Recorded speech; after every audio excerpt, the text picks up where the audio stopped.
ऊंचाई वाले क्षेत्रों में, पहाड़ी इलाकों में एक बार फिर से बर्फबारी शुरू हुई है और कुछ जगहों पर एवलांच की खबरें भी सामने आई हैं। किन्नौर में ऊंचाई वाले क्षेत्रों में हिमस्खलन का खतरा बढ़ गया है। रिब्बा घाट गांव के पहाड़ी क्षेत्रों में भी हिमस्खलन का खतरा बढ़ रहा है। किन्नौर कैलाश पर्वत के नीचे भी हिमस्खलन, बर्फ का गुबार उठता हुआ दिखाई दिया। अफरा तफरी मच गई। मौसम विभाग ने अलर्ट जारी किया है कि 24 घंटे में हिमस्खलन होने की आशंका है, एवलांच होने की आशंका है।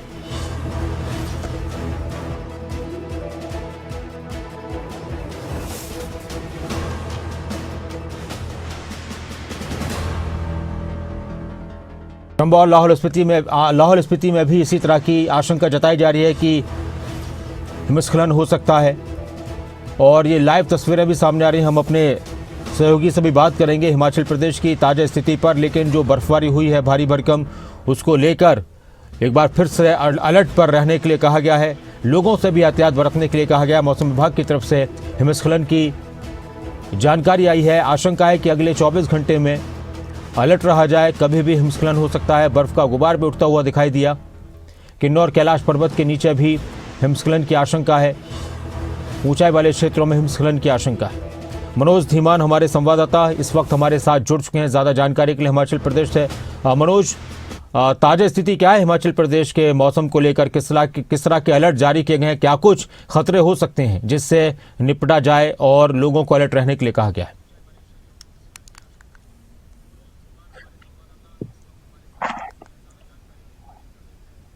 बिल्कुल नासिर, देखिए जिस तरह से मौसम खराब बना हुआ है, पिछले 3 दिन से लगातार जो है मौसम खराब है और आसमान में काले बादल छाए हुए हैं। वहीं अगर बात करें हम लाहौल स्पीति की, तो लाहौल स्पीति में अभी भी मौसम खराब है और बर्फबारी हो रही है। तो ऊंचाई वाले जितने भी क्षेत्र हैं वहां पर बर्फबारी हो रही है और कुछ क्षेत्र ऐसे हैं जहां पर हिमस्खलन जैसी घटनाएं भी सामने आ रही हैं। तो ऐसे में देखिए जब तो आसपास के इलाके में हड़कंप भी मच जाता है। तो जिस तरह से किन्नौर में ये देखने को मिला है, तो जहां ज्यादा ग्लेशियर है वो ग्लेशियर भी टूटते हैं तो नीचे पहुंचते हैं। और अभी मौसम जो है वो बिल्कुल स्थिर बना हुआ है। आसमान हल्के बादलों से घिरा हुआ है। हल्की धूप जो है आज खिली हुई है, लेकिन जो ऊंचाई वाले क्षेत्र हैं वहां पर मौसम खराब बना हुआ है। वहां पर जो है बर्फबारी हो रही है, बारिश की पूरी संभावनाएं बनी हुई है। तो ऐसे में 2 दिन अभी और मौसम इसी तरह पर खराब रहेगा। तो जैसे बर्फबारी होती है तो अपील की गई है कि ज्यादा ऊंचाई वाले क्षेत्रों में पर्यटक भी ना जाए, स्थानीय लोग भी ना जाए। और अगर ज्यादा से ज्यादा बर्फबारी हो जाती है तो फिर कहीं ना कहीं मुसीबतें भी बढ़ जाती हैं। जहां बर्फबारी हो रही है वहां पर पीने के पानी की सप्लाई भी ठप पड़ी है। वहां पर पानी जो पाइपों में जम गया है, उसको बहाल करने के लिए जो है वो विभाग के संबंधित विभाग के जो अधिकारी या कर्मचारी हैं वो जुटे हुए हैं। तो ऐसे में मौसम जो खराब बना हुआ है, इससे कहीं ना कहीं सर्दी भी दोबारा से बढ़ गई है और अब आने वाले 2 दिनों में मौसम इसी तरह खराब रहेगा। ना सिर्फ अच्छा, बर्फबारी का जो सिलसिला रहता है मनोज, हिमाचल प्रदेश की अगर बात की जाए तो कब संभावना रहती है बर्फबारी की और आशंका कब बढ़ जाती है बर्फबारी को लेकर? एक तो कि शुरुआत की पहली बर्फ है, फिर उसके बाद कुछ दिन का कुछ अंतराल होता है, फिर बर्फबारी होती है। तो अभी बर्फबारी को लेकर संभावना फरवरी के महीने में ही रहेगी या कभी ऐसा भी होता है कि मार्च के शुरुआत के दिनों में भी हो सकती है? और जो एवलांच की जो आशंकाएं जताई जा रही हैं उसकी वजह क्या है? ये भी क्या अक्सर होता रहता है या फिर कभी कभी जब ज़्यादा दिक्कत होती है तब इसकी खतरनाक स्थिति होती है?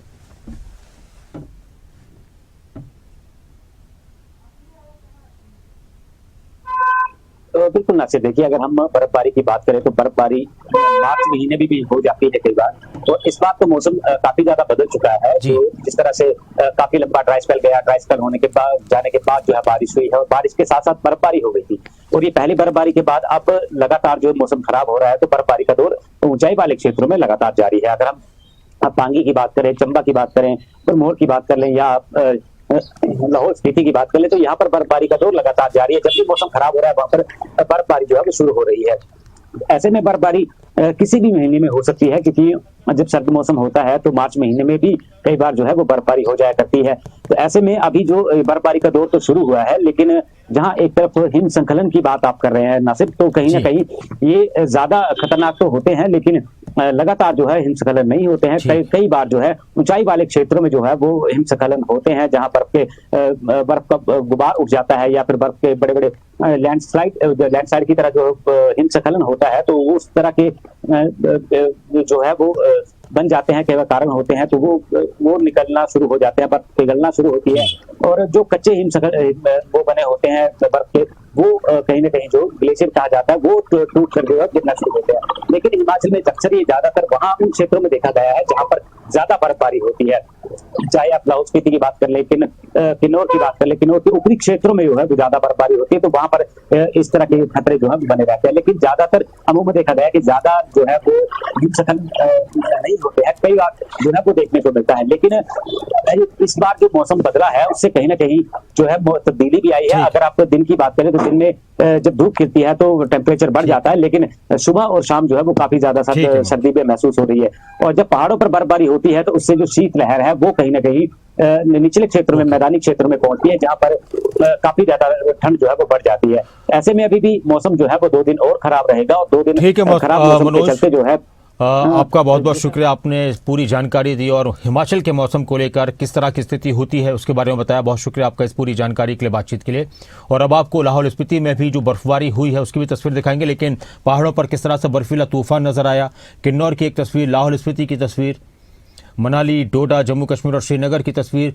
बर्फबारी की वजह से पहाड़ सफ़ेद चादर से ढके हुए दिखाई दिए हैं, चांदी चांदी नजर आए। लेकिन इसी बीच जब बर्फीला तूफान आता है, जब एवलांच की बात आती है तो वो बहुत खतरनाक साबित होता है। और एक तस्वीर कुछ दिन पहले आपने देखी भी थी सोनमर्ग से, जो सामने आई थी जम्मू कश्मीर से, कि किस तरह से बर्फ़ का तूफान आया था और उसने सबको अपनी आगोश में ले लिया था।